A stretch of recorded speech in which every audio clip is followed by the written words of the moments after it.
పరిస్థితి ఏంటి? ఎందెందు వెతికి చూడక్కర్లా, ఎందెందు ఇట్లా తొంగి చూస్తే ప్రతి చోట అవినీతి కనబడుతుంది. ఇంకా అంగన్వాడీ టీచర్ల సెలక్షన్లో కూడా మీరు అవినీతికి బాటలు వేసిర్రంటే మీరా అవినీతి గురించి ఇతరుల మీద ఆరోపణలు చేసి మాట్లాడేది?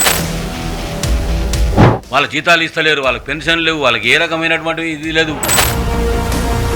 ప్రభుత్వ పాఠశాలలో బ్రేక్ఫాస్ట్ కి స్కూళ్ళల్లో పెట్టే భోజనానికి ఏది నీ మనవని తీసుకొచ్చి భోజనం పెట్టు, నీ మనవాడు తింటాడేమో. టీచర్ల పరిస్థితి ఏంటి? 1వ తారీఖు జీతాలు పడుతుంది. ఇంత హీనమైనటువంటి చరిత్రలో కూడా 1వ తారీఖు జీతాలు ఇవ్వడమే బ్రహ్మాండమైనటువంటి ఘనకార్యం చేస్తున్నాను అంటున్నాను. Welcome back to our channel. ప్రభుత్వ టీచర్ల పరిస్థితి ఏంటి? 1వ తారీఖు జీతాలు వేస్తామని ప్రభుత్వం అన్నది, అది ఎంతవరకు సక్సెస్ అవుతుంది? అంగన్వాడీల ఉద్యోగాల కోసం ఎన్ని నోటిఫికేషన్లు వేసినా, ఎంతమంది పోటీలో ఉన్నా ఇవ్వాల్సిన వాళ్ళకి మాత్రమే పోస్టులు అమ్ముకుంటున్నారు అనే ప్రచారం కూడా సాగుతుంది. సో దాంతోపాటు హెల్త్ కార్డ్ ఇష్యూ ఎక్కడి వరకు ప్రభుత్వం నిర్ణయం తీసుకుంది? ఇలాంటి విషయాలపైన మాట్లాడదాం. ప్రజెంట్ మనతోటి స్టూడియోలో భుజంగరావు గారు, ఫార్మర్ ప్రెసిడెంట్ ఆఫ్ ST ఉన్నారు. సార్ నమస్తే. నమస్తే అమ్మా. అంగన్వాడీల పరిస్థితి ఏంటి? అంగన్వాడీల పోస్టుల భర్తీకి ఆర్భాటంగా ప్రకటించారు. కాకపోతే ఆ పోస్టులు ప్రభుత్వాలు అమ్ముకుంటున్నాయి, లేదంటే అక్కడ నియర్ బై ఉండే వాళ్ళు అమ్ముకుంటున్నారు. ఇంటర్వ్యూ 10 మార్కుల పైన పెట్టి చాలా మంది అర్హతకు దూరం అవుతున్నారు అనేది వార్తలు వినిపిస్తున్నాయి. ఒక కవిగారు అంటాడు, కుక్క పిల్ల సబ్బు పిల్ల కాదేది కవితకు అనర్హం అని. ఈ ప్రభుత్వంలో కాదేది అవినీతికి అనర్హం అనే విధంగా ఎందెందు వెతికి చూడక్కర్లా, ఎందెందు ఇట్లా తొంగి చూస్తే ప్రతి చోట అవినీతి కనబడుతుంది. చివరికి గా అంగన్వాడీ టీచర్ల సెలక్షన్లో కూడా మీరు అవినీతికి బాటలు వేసిర్రంటే ఎంత ఘనకీర్తి ఉన్నటువంటి వాళ్ళు ఈ మంత్రులు, ఈ ప్రభుత్వం, ఈ ముఖ్యమంత్రి. మీరా అవినీతి గురించి ఇతరుల మీద ఆరోపణలు చేసి మాట్లాడేది? చిన్న జీతభత్యాలమ్మా వాళ్ళకి, అంగన్వాడీ టీచర్స్కి చిన్న చిన్న జీతభత్యాలు కదా. చిన్న జీతభత్యాల్లో కూడా మీరు ఆ విధంగా పెడతారు. అంతేందుకమ్మా, డబుల్ బెడ్రూమ్ ఇండ్లు కట్టి కేసీఆర్ గారు రెడీగా పెట్టిపోతే ప్రజలు మొత్తుకుంటున్నారు కదా, 6 లక్షలకి ఇండ్లు అమ్ముకుంటున్నారని. ఉద్యోగాలు కూడా అమ్ముకుంటున్నారు, ఉద్యోగాలను కూడా కొనుక్కుంటాడు, అమ్ముకుంటున్నాడు. ప్రభుత్వం ఖజానా నింపుకుంటుంది, జేబులు నింపుకుంటున్నారు. వాస్తవం లేదు, బయటికి రాదు కదా తల్లి. నిప్పుంటేనే పొగొస్తుంది. లేదు మేము అవినీతి చేయడం లేదంటే బాహాటంగా స్పష్టంగా ప్రకటన ఎందుకు రావడం లేదు ప్రభుత్వం నుంచి? మీ శాఖలో మీరు ఎందుకు విచారణ చేపట్టరు? అవినీతి మూలాలు ఉన్నాయి అనే ఆరోపణలు వచ్చినప్పుడు ఆ మకిలిని, ఆ బురదను కడిగేసుకునే ప్రయత్నం ఈ ప్రభుత్వాలు ఎందుకు చేస్తారు? అంటే మౌనంగా ఉంటుందంటే మౌనం అంగీకారానికి అర్థం కదా. ఇలా ఆ రకంగా ఉంది పరిస్థితి. నిన్న మొన్న ఆర్టీసీ వాళ్ళు కూడా మొత్తుకున్నారు. ఒక శంకర్ రెడ్డి అని ఒక డ్రైవర్ చనిపోతే ఆ చావును కూడా మీరు రాజకీయ ప్రయోజనాలకు వాడుకున్నారే. వాళ్ళ ఇంటికి పోయి వాగ్దానాలు, నిన్న ఎన్నికల హామీలు వదిలేండి, పక్కకు పెట్టండి సార్, మర్చిపోయారు అనుకుందాం. నిన్న మొన్నటి శంకర్ రెడ్డి ఆత్మహత్య బలిదానం సందర్భంగా పెట్రోల్ పోసుకొని కాల్చుకుంటు కదా. ఎందుకు కాల్చుకున్నాడు ఆయన? మీ అవినీతి తట్టుకోలేక. వాళ్ళ జీతాలు ఇస్తలేరు, వాళ్ళకి పెన్షన్ లేవు, వాళ్ళకి ఏ రకమైనటువంటి ఇది లేదు, ప్రైవేటైజేషన్ చేసే ఆలోచనలో ఉన్నారు మీరంతా అని ఇంత నిరసన చెప్తే మేమందరం మీకున్నాం, ఆదుకుంటాం, అన్నీ అందిస్తామని చెప్పారు కదా. అప్పుడే మర్చిపోయారా? ఇదే పొన్నం ప్రభాకర్ గారు పోయి కదా మాట్లాడింది, ఇదే బట్టి విక్రమార్క పోయి మాట్లాడింది. ఏం చెప్పినారు? జనం దగ్గర ఊరట కబుర్లేనా, ఉత్తమాటలేనా, నీటి మూటలేనా, అయిపోయినాయి, గాలికి పోయినాయా? అంటే ఆర్టీసీ వాళ్ళు మళ్ళెందుకు ప్రణాళిక వేసుకొని చట్టబద్ధంగా గ్రౌండ్ లెవెల్ నుంచి ఉద్యమాలకు సిద్ధమవుతున్నారు? ఆలోచించండి రేవంత్ రెడ్డి గారు. అయ్యే అవకాశం ఉంటుందా మళ్ళీ? ఒక డయాస్లో ఒక స్టేజ్లో ఆర్టీసీ సమ్మె స్ట్రైక్ చేసినప్పుడు ఒక వేదికలో నేను రేవంత్ రెడ్డి గారు, రేవంత్ రెడ్డి గారు PCC ప్రెసిడెంట్గా డయాస్ షేర్ చేసుకొని మహోపన్యాసాలు దంచినాం కదా. ఆనాడు బీఆర్ఎస్ మీద అన్యాయం చేస్తుందని దంచినాం కదా. మరి దంచిన మాట నాకు ఇంకా గుర్తున్నాయి, మరి మీకెందుకు గుర్తులేవు? ఎందుకు మర్చిపోయారు? ఆర్టీసీ కార్పొరేషన్ బతికించండి ముఖ్యమంత్రి గారు. సింగరేణులు మొత్తుకుంటూ ఉన్నారు. సింగరేణి స్కామ్ అంతా కూడా మొత్తం నిత్యం కథలే వస్తున్నాయి కదా. ఎక్కడ ఎవరు చక్కగా ఉన్నారు? సింగరేణి ఆర్టీసీ కాదు, కేవలం ఇక్కడ ఉండే టీచర్స్ అండ్ దాంతోపాటు ప్రభుత్వ పాఠశాలలో బ్రేక్ఫాస్ట్ స్కీమ్ పైలట్ ప్రాజెక్ట్ కింద స్టార్ట్ చేసిండ్రు. చాలా మందికి అది యూటిలైజ్ అవుతుంది కదా. మరి దీనిపైన ఏమంటారు? ఎత్తేయడం, మొత్తుకోవడం. ఎత్తేసేది ప్రభుత్వమే, మొత్తుకునేది ప్రభుత్వమే. ఇచ్చిన దాన్ని మేమే ఇచ్చినాం అని గొప్పగా చెప్పేది ప్రభుత్వమే. 27,000 స్కూళ్ళల్లో 1300 స్కూళ్ళల్లో స్టార్ట్ అయింది. మీకు ఒక మర్మం చెప్తా. ప్రభుత్వ పాఠశాలల్లో పిల్లలకు మధ్యాహ్న భోజనం పెడుతున్నారంటే ప్రేమ ఎక్కువయో, అభిమానం ఎక్కువయో, సేవ చేయాలని ప్రభుత్వాలు పెట్టట్లేదు. రాష్ట్ర వ్యాప్తంగా సుప్రీంకోర్టు జోక్యం చేసుకుని అర్ధాకలితో వస్తారు, అలమటించే పిల్లలు వస్తారు, నిరుపేదల కుటుంబాల నుంచి సర్కారు ప్రభుత్వ పాఠశాల విద్యాలయాలకు వస్తున్నారు. వాళ్ళకు భోజనం పెట్టాల్సిన బాధ్యత ప్రభుత్వం మీద ఉంది అని ఉత్తగా చెప్పలే. ముట్టికాయలు అనేక సార్లు వేసిన తర్వాత అది స్టార్ట్ అయింది మధ్యాహ్న భోజన పథకం.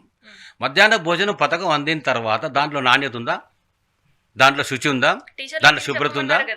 అందుకే మా టీచర్లను తినమంటున్నాం. మరి రేవంత్ రెడ్డి గారే విద్యామంత్రి కదా, నువ్వు ఎన్ని పాఠశాలకు పోయి మధ్యాహ్న భోజన పథకం చేసినావు రేవంత్ రెడ్డి గారు?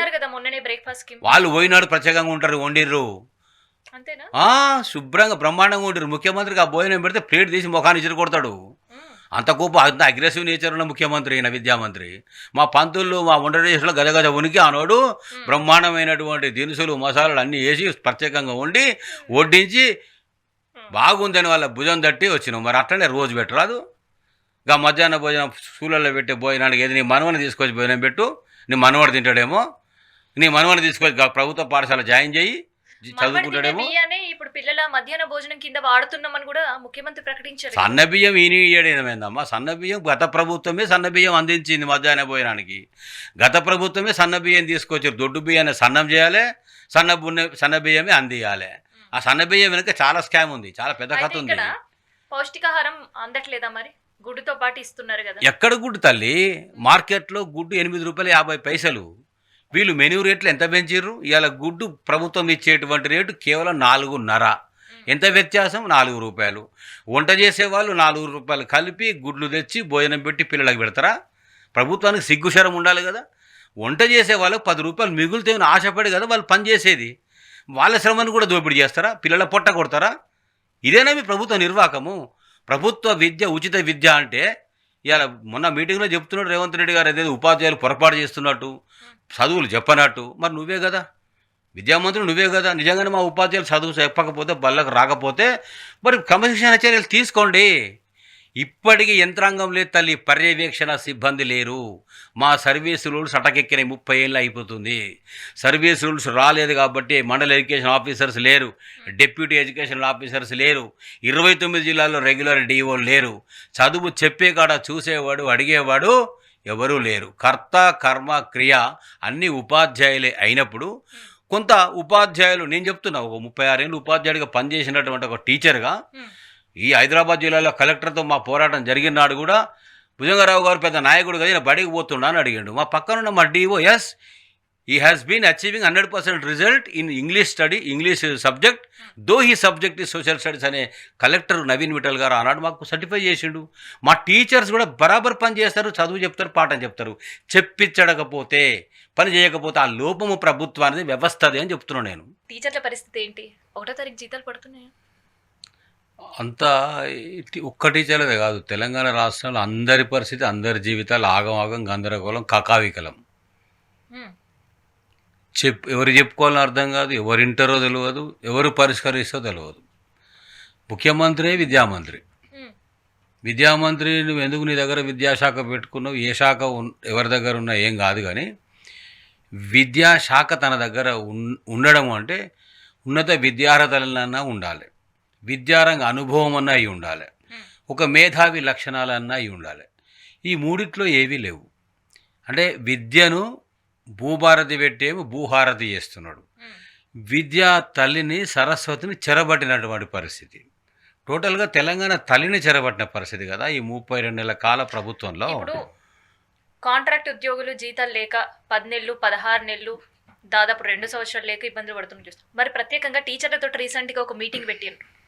మధ్యాహ్నం భోజనం మీరు ఇక్కడే తినండి, అప్పుడే కదా ఒక నాణ్యత తెలుస్తుంది అని. సో మీకు సంబంధించిన అన్ని సదుపాయాలు నాకు తెలుసు, నేను ఇస్తాను అన్నారు. అయినా ఎట్లా ఉంది మరి?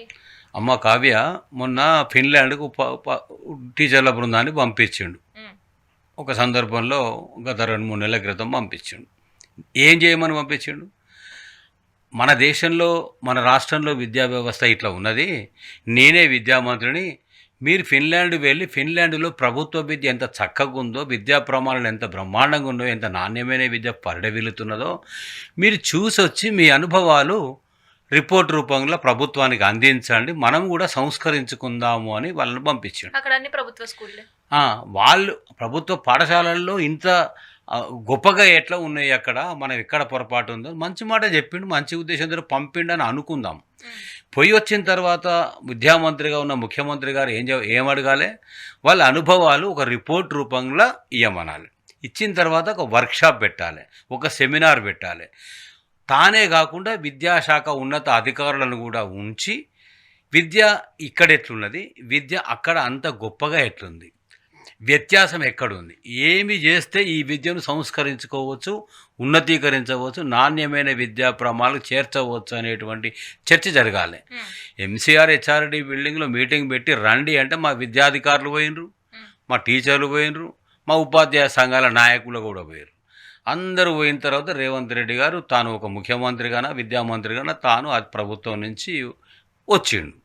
వచ్చిన తర్వాత తన ఉపన్యాసం సరే, మొత్తం నేను అడిగిన దానికి సమాధానం చెప్పలేదు మీరు. టీచర్ల జీతాలు, హెల్త్ కార్డుల పరిస్థితి ఏంటి, ఎలా ఉంది? ఈ మొదలు ఇది చెప్పిన తర్వాత ఫిన్లాండ్ చెప్పినాక అటు పోదాము.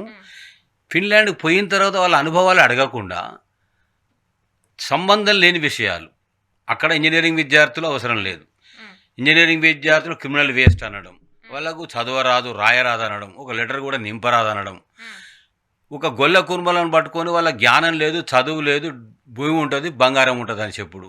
ఆ గొల్ల కుర్మల ప్రస్తావనకు, ఇంజనీరింగ్ విద్యార్థుల ప్రస్తావనకు అక్కడ ఉన్నటువంటి మీటింగ్ పెట్టిన ఉద్దేశానికి సంబంధమే లేదు కదా రేవంత్ రెడ్డి గారు. చివరికి ఏం చెప్పిండంటే పంతులకు, మీరేమో తిండికి లేక చస్తున్నారే, మీకు అందరికి మీరు మంచిగానే ఉన్నారు కదా, బాగానే ఉన్నారు కదా అని అంటే, మీకు 6 డిఏలు ఎందుకు, మీకు పిఆర్సీ ఎందుకు, నేనున్నా మీరున్నారు, మీ ముందట నేనున్నా నా ముందట మీరున్నారు, మీరు బాగా పనిచేస్తేనే నాణ్యమైన విద్య చెప్తేనే నేను ఉంచుకోమంటే విద్యాశాఖ ఉంచుకుంటా, లేకుంటే ఎవరన్నా అడగండి మీ చేతుల్లో పెడతా అన్నాడు. నేను అంటున్నా మాలంటోళ్ళ చేతిలో పెట్టండి, మీకు దమ్ము ఉంటే నిజాయితీ ఉంటే విద్యా అర్హతలు ఉన్న వాళ్ళు బోలెడు మంది ఉన్నారు కదా. అంటే నేనేమంటున్నా, సమస్యను పక్కదారి పట్టించి ప్రస్తావన సంబంధం లేనటువంటి విషయాలు మాట్లాడమే ఈ మొత్తం పరిస్థితి కారణం.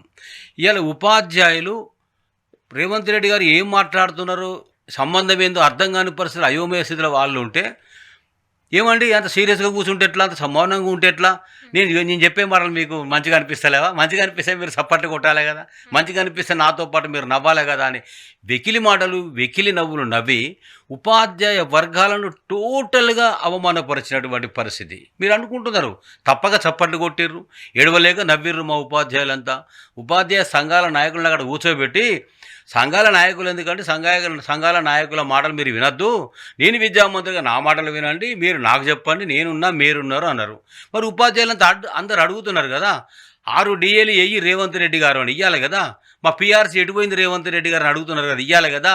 అయ్యా 3 నెలల నుంచి చెవులు విండు మా హెల్త్ కార్డ్స్ పేరిట కార్డు చూడలే, హాస్పిటల్ చూడలే, రోగం వస్తే ఏడిపోవాలని అర్థం కాదు, ఏమీ మార్గదర్శకాలు లేకుండా 1.5% చెవులు విండి వసూలు చేస్తున్నారు కదా. 3 నెలలు అవుతుంది కదా.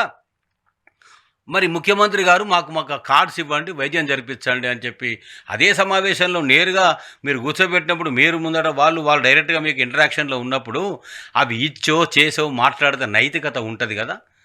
అంటే ఎవరికి చెప్పుకోవాలి ఉపాధ్యాయులు? అయితే ఇక్కడ మొన్ననే రీసెంట్ గా సెక్రటరియట్ లో ఒక పెద్ద ప్రోగ్రామ్ పెట్టి ఆర్భాటంగా హెల్త్ కార్డ్స్ ఇష్యూ చేసిండ్రు. తర్వాత వెబ్సైట్ నుంచి డౌన్లోడ్ చేసుకోండి అన్నారు. సూపర్ స్పెషల్ హాస్పిటల్ తో పాటు ఆయుర్వేదిక్ హాస్పిటల్ కూడా యాడ్ ఆన్ చేసినామన్నారు. అవన్నీ టీచర్లకు వర్తించట్లేదా? అమ్మ, జేఏసీలో 206 సంఘాలు ఉంటాయి తల్లి. దాంట్లో పెన్షనర్ సంఘాలు ఉంటాయి, మా ఉపాధ్యాయ సంఘాలు ఉంటాయి, ఉద్యోగ సంఘాలు, 206 సంఘాల వేదిక కూడా గతమంతో ఘన చరిత్ర కలిగినటువంటి అనేక ప్రభుత్వాలను, ముఖ్యమంత్రులను నిలదీసి అడిగి సాధించుకున్నటువంటి ప్రయోజనాలు మొత్తం తాకట్టు పడతా ఉంటే, మా ఉద్యోగ ఉపాధ్యాయ పెన్షనర్ సంఘాల నాయకులు కూడా రాసుకొని మూసుకొని బతుకన్నట్టు అయిపోయింది పరిస్థితి.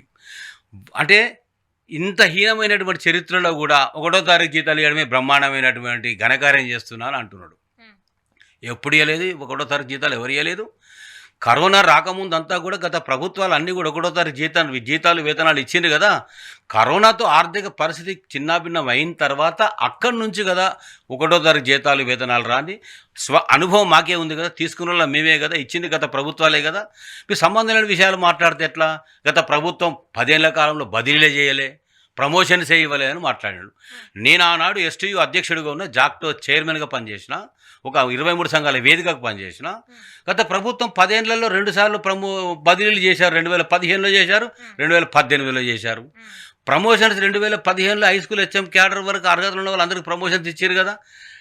విద్యామంత్రి అయ్యి ఉండి, ముఖ్యమంత్రి అయ్యి ఉండి మీరు ఇట్లా అబద్ధాలు మాట్లాడుతుంటే, మా వాళ్ళు ఇచ్చిండ్రు అని చెప్పే అవకాశం ఇచ్చారు అయ్యలేదా, మీరు తీసుకుందారా తీసుకోలేదా అడగండి అని అడుగుంటే, ఆప్షన్ ఇచ్చుంటే మా ఉపాధ్యాయులు కూడా గత ప్రభుత్వంలో 2 సార్లు బదిలీలు చేసిర్రు, ఒకసారి పదోన్నతులు చేసిర్రు అని చెప్పే అవకాశం ఉంటుంది కదా. అప్పుడు ఆన్ ఆర్ ఆఫ్టర్ కరోనా జీతాలు 1వ తారీఖు రాంది ఎవరికాయ అంటే జిల్లాల్లో ఉన్నటువంటి ఉద్యోగులకు ఉపాధ్యాయులకు వేతనాలు 10 నుంచి 12 తారీఖు వరకు ఇచ్చినమాట వాస్తవం.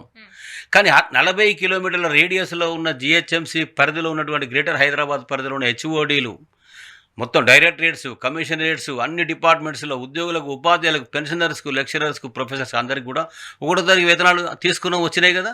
ఇప్పుడు 1వ తారీఖు వేతనాలు ఈ ప్రభుత్వం ఎవరికి ఇస్తుందా అంటే 010 హెడ్ ఆఫ్ అకౌంట్ కింద ఉన్నటువంటి పర్మనెంట్ రెగ్యులర్ ప్రభుత్వ ఉద్యోగ ఉపాధి అధికారులకు మాత్రమే ఇస్తుంది. అంగన్వాడీ టీచర్ మనుషులు గారా? ఎన్ని నెలల వేతనాలు బాకీలు ఉన్నాయి రేవంత్ రెడ్డి గారు? విద్యామంత్రి మీరే కదా. మరి సీతక్క కూడా ఆ శాఖ చూస్తున్నటువంటి మంత్రి కదా. అంటే అక్కడ లేవు. అవుట్ సోర్సింగ్ ఎంత విచిత్రం అంటే, నాకు బస్సులో ఒక ప్యాసింజర్ కలిసిండు, మెడికల్ డిపార్ట్మెంట్లో పనిచేసే అతను. అన్న మాకు 22,000 రూపాయల మాకు జీతం అవుట్ సోర్సింగ్ వాళ్ళకు, ఏజెన్సీ వాళ్ళు 10,000 రూపాయలు తీసుకుంటున్నారన్న, మాకు 12,000 మా చేతుల్లో పెడుతున్నారు, ఎట్లా బతకాలి భుజంగరావు అన్న అని అడిగారు. నువ్వు ఏమని చెప్పినావు రేవంత్ రెడ్డి గారు ఎన్నికల్లో?